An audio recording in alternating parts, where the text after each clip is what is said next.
Well, look at where we've come so far. We've talked about the foundation.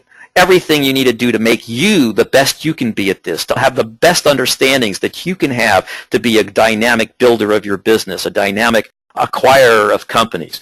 We've covered every aspect of that so far. We've gone through the things you have to know about and making sure that you have that knowledge. We've gone through the tools that it'll take you to help you calculate that, and that we've automated for you so that you don't have to be a financial wizard. You just have to read the directions, and then number by number you plug them in, you take them off a tax return, you take them off a financial statement, you plug numbers in, and our tools do all the work for you, so you don't have to be a financial wizard. Okay, but then you get into the section of how to negotiate a deal that will close. Because after you've done all that, after you've built up yourself so that you have the skill sets, after you have the tools and you have the knowledge and you've put all the pieces in place, you still have to negotiate these with other people. Somebody else is going to be the owner of the business, and they've got an agenda of their own. Somebody else is the lender. They have an agenda of their own. Your agenda is not their agenda. You have to get them to see things your way. You have to get them to want to jump on your train, to want to be part of what you're doing.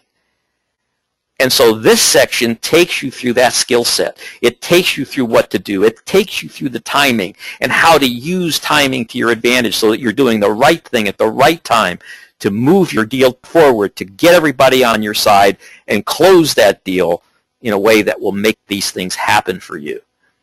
So all of the sections start to come together when you start to look at how do you negotiate that deal that will close. How do you maintain control of everything that's going on? What are the stages of negotiation? What has to happen in each stage? And then how to approach all the various people. You approach them all differently. You don't approach partners and investors the same way you do the seller. The same techniques and strategies aren't applicable to them. You want to isolate and identify the ones that are applicable to each of these different factors of your business, and know when you go into that part of your negotiation, you're going to be coming from the right place. You're going to be doing it in the right way. You're going to be asking for the right things. You're going to be conveying information in a way that makes sense to them, that moves them to your point of view. It's all here. It's all here. But you got to dive into these sections. You got to make these sections part of you. So no, you don't do this stuff overnight. It's not an overnight thing. But you know what? A couple of months, man, you got this stuff nailed. And it starts to work for you. Now, after you've done all these things, and you got people saying yes to you, and you've moved everything in the right direction, because it's a business at the end, because it has a legal side to what it is, one of the last elements that you're going to have to master here is how the heck do you structure your deal? What does this thing got to look like? What entities are involved? Why do you have to have entities? What are these entities, and how do they have to be structured? What do you want these entities to do for you? How do you want them to work? How do the various types of acquisition, how are they affected by the type of entity you choose? What legal obligations do you take on when you complete these transactions? How do you insulate yourself from risk? All of these things are vital to how you structure your deal. And so we would have done you a disservice if we taught you how to buy a business and then didn't teach you how to structure your deal to protect yourself, to make sure it happens in a way that works for you. So it's all here. It's all in English. It's all been brought down to that level that anybody who comes through our program can understand it. But you have to dive in. You have to set aside the time and do it right. You have to take your 101 links of your chain and make sure none of them are rusted through and that they're all oiled and greased. And when you do that, you're going to win.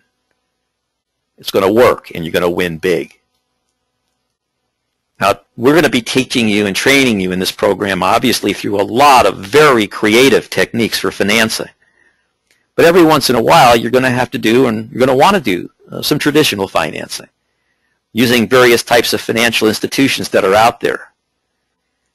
And you got to know what those institutions are. Different institutions do different things. If you want to borrow on a building, that's not the same lender as if you want to buy a piece of machinery or equipment. If you need a cash flow loan to tide you over during a slow selling season, that's not the same lender that you use when you've got to build up inventory to meet sales.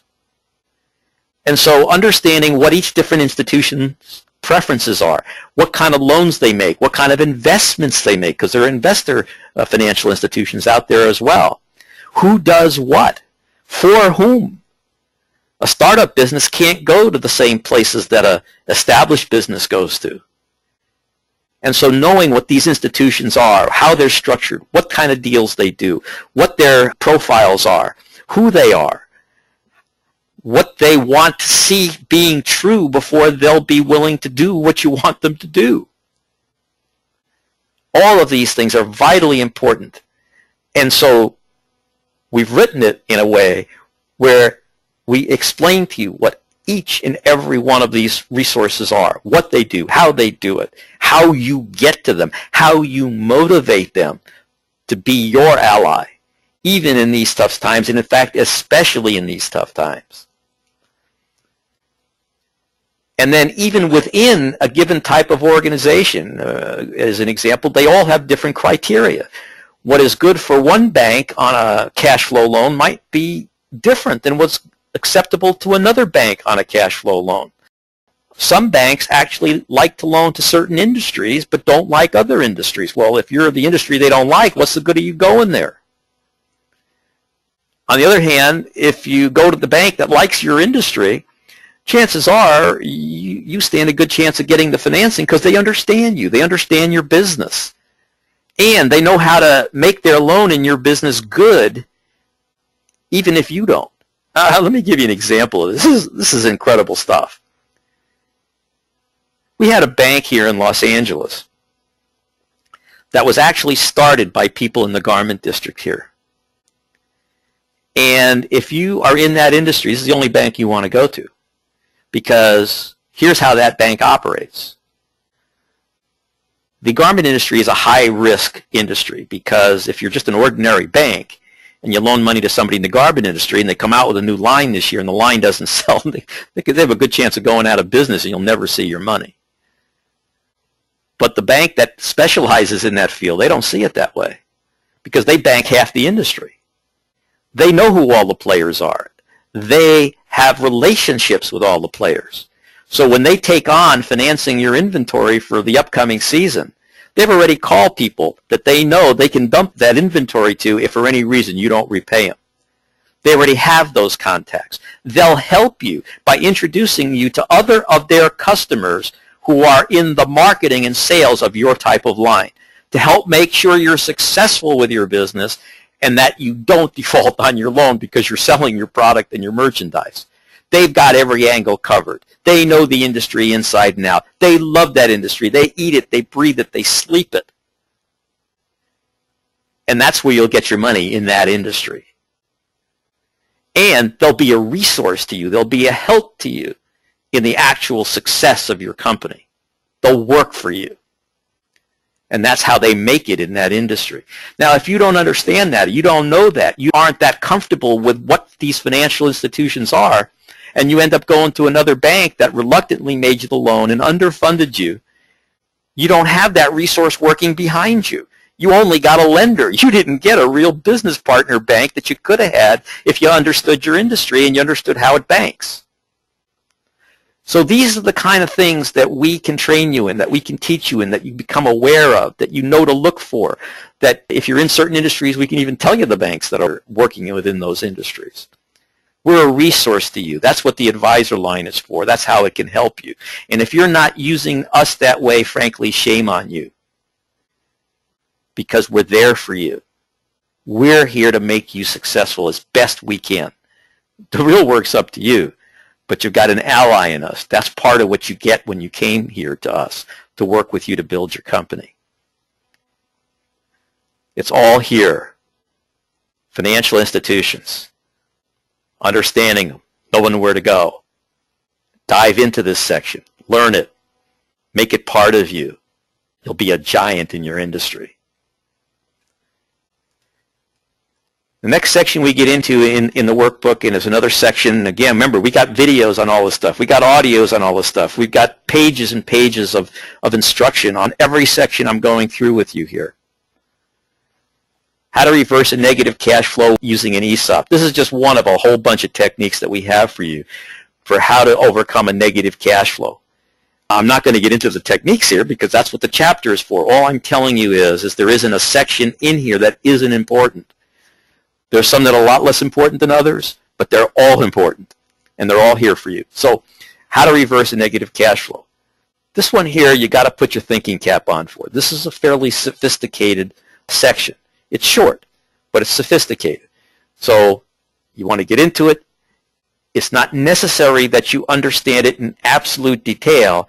So if you're not good in the math side, if you're not good at following complexity and detail, just be sure that you view the diagrams that are in there and that you at least get it at the conceptual level. Because at the conceptual level, we have people here at Bizar Financing who can actually help you if it comes time to set one of these up. But if you don't know what they do, if you don't know how they work, basically, if you don't have a conceptual understanding of them, you'll never think to use one to reduce a negative cash flow. So it's a good reason to just dive into it and at least, at the very least, get it at the conceptual level. This is another section that only because of the economy we're in right now is vitally important if you really want to have an opportunity to build your business. Because believe it or not, the bankruptcy courts right now are full of businesses that are being either liquidated or reorganized to continue to operate but under bankruptcy.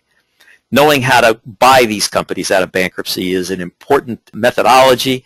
It may not be for everybody. Maybe this is a section that you might want to just go through really quickly because you just can't see yourself doing this type of transaction.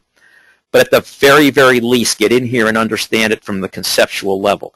Understand conceptually, what is bankruptcy? How does it work? Why are you strong as a buyer of a company out of bankruptcy? How do you get the lenders and everybody on your side to help you buy it?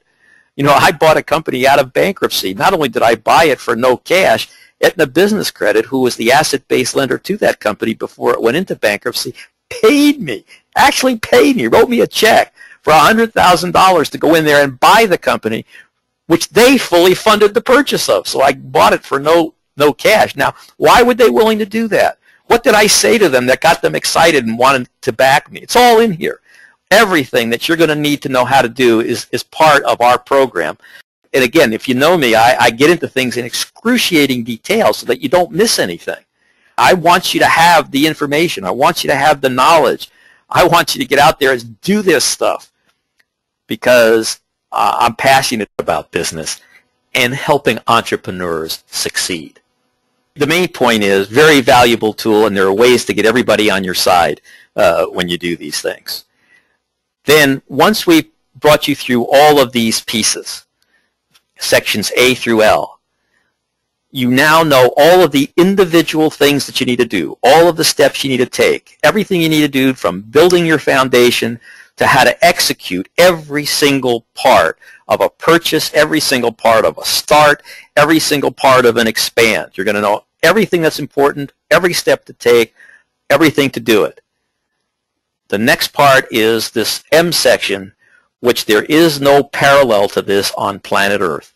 There is no place else that you can go where what's done in section M for you has been done, which is to take you through case studies, start to finish, for businesses where these techniques have now been applied, and take you chapter and verse through everything it took to do those particular transactions.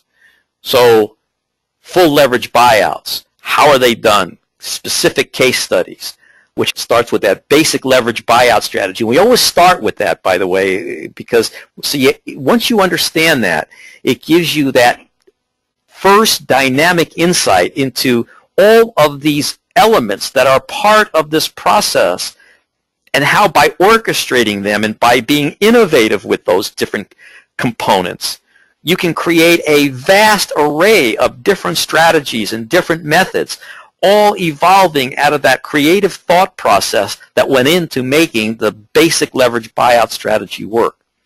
So whether it's the full leverage buyout strategy that I know you're all familiar with because that's part of what attracted you to Bizar Financing, was seeing the kind of creativity that went into that.